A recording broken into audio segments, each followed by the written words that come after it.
अजा एकादशी व्रत कथा। अर्जुन ने कहा, हे पुंडरीकाक्ष, मैंने श्रावण शुक्ल एकादशी अर्थात पुत्रदा एकादशी का सविस्तार वर्णन सुना। अब आप कृपा करके मुझे भाद्रपद माह के कृष्ण पक्ष की एकादशी के विषय में भी बतलाइए। इस एकादशी का क्या नाम है और इसके व्रत का क्या विधान है और इसका व्रत करने से किस फल की प्राप्ति होती है।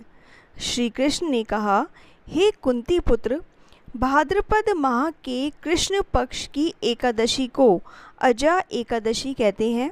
इसका व्रत करने से सभी पाप नष्ट हो जाते हैं। इस लोक और परलोक में मदद करने वाली इस एकादशी व्रत के समान संसार में दूसरा कोई व्रत नहीं है। अब क्या है अजा एकादशी व्रत कथा। अब ध्यान पूर्वक इस एकादशी का महात्म्य श्रवण करो। पौराणिक काल में भगवान श्री राम के वंश में अयोध्या नगरी में एक चक्रवर्ती राजा हरिश्चंद्र नाम के एक राजा हुए थे। राजा अपनी सत्यनिष्ठा और ईमानदारी के लिए प्रसिद्ध थे। एक बार देवताओं ने इनकी परीक्षा लेने की योजना बनाई। अब राजा ने स्वप्न में देखा कि ऋषि विश्वामित्र को उन्होंने अपना राजपाट दान कर दिया।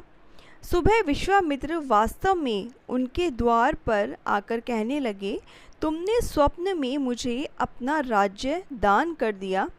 राजा ने सत्यनिष्ठ व्रत का पालन करते हुए संपूर्ण राज्य विश्वामित्र को सौंप दिया। दान के लिए दक्षिणा चुकाने हेतु राजा हरिश्चंद्र को पूर्व जन्म के फल के कारण पत्नी, बेटा और खुद को बेचना पड़ा। हरिश्चंद्र को एक डॉम ने खरीद लिया जो शमशान भूमि में लोगों के दाह संस्कार का काम करवाता था। स्वयं वह एक चांडाल का दास बन गया। उसने उस चांडाल के यहाँ कफन लेने का काम किया, किंतु उसने इस आपत्ति के काम में भी सत्य का साथ नहीं छोड़ा और जब इसी प्रकार उसे कई वर्ष बीत गए तो उसे अपने इस नीच कर्म पर बड़ा दुख हुआ और वह इससे मुक्त होने का उपाय खोजने लगा और वह सदैव इसी चिंता में रहने लगा कि मैं क्या करूं, किस प्रकार इस नीच कर्म से मुक्ति पाऊं। एक बार की बात है और वह इसी चिंता में बैठा था कि गौतम ऋषि उसके पास पहुँचे। हरिश्चंद्र ने उन्हें प्रणाम किया और अपनी दुख भरी कथा सुनाने लगे। राजा हरिश्चंद्र की दुख भरी कहानी सुनकर महर्षि गौतम भी अत्यंत दुखी हुए और उन्होंने राजा से कहा, हे राजन, भादो माह के कृष्ण पक्ष की एकादशी का नाम अजा है और तुम उस एकादशी का विधान पूर्वक व्रत करो और रात्रि को जागरण करो। इससे तुम्हारे सभी पाप नष्ट हो जाएंगे। महर्षि गौतम इतना कहकर आलोप हो गए और अजा नाम की एकादशी आने पर राजा हरिश्चंद्र ने महर्षि के कहे अनुसार विधान पूर्वक उपवास और रात्रि जागरण किया। इस व्रत के प्रभाव से राजा के सभी पाप नष्ट हो गए और उस समय स्वर्ग में नगाड़े बजने लगे, पुष्पों की वर्षा होने लगी।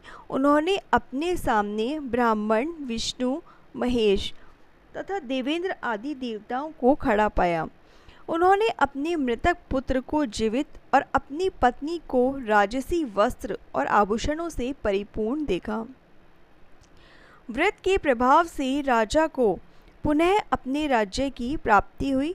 वास्तव में एक ऋषि ने राजा की परीक्षा लेने के लिए यह सब कौतुक किया था, परंतु अजा एकादशी के व्रत के प्रभाव से ऋषि द्वारा रची गई सारी माया समाप्त हो गई और अंत समय में हरिश्चंद्र अपने परिवार सहित स्वर्गलोक को गया। हे राजन, अब यह अजा एकादशी के व्रत का प्रभाव था। जो मनुष्य इस उपवास को विधान पूर्वक करते हैं तथा रात्रि जागरण करते हैं, उन्हें सभी पाप नष्ट हो जाते हैं और अंत में वो स्वर्ग को प्राप्त करते हैं। इस एकादशी व्रत की कथा के श्रवण मात्र से ही अश्वमेध यज्ञ के फल की प्राप्ति हो जाती है।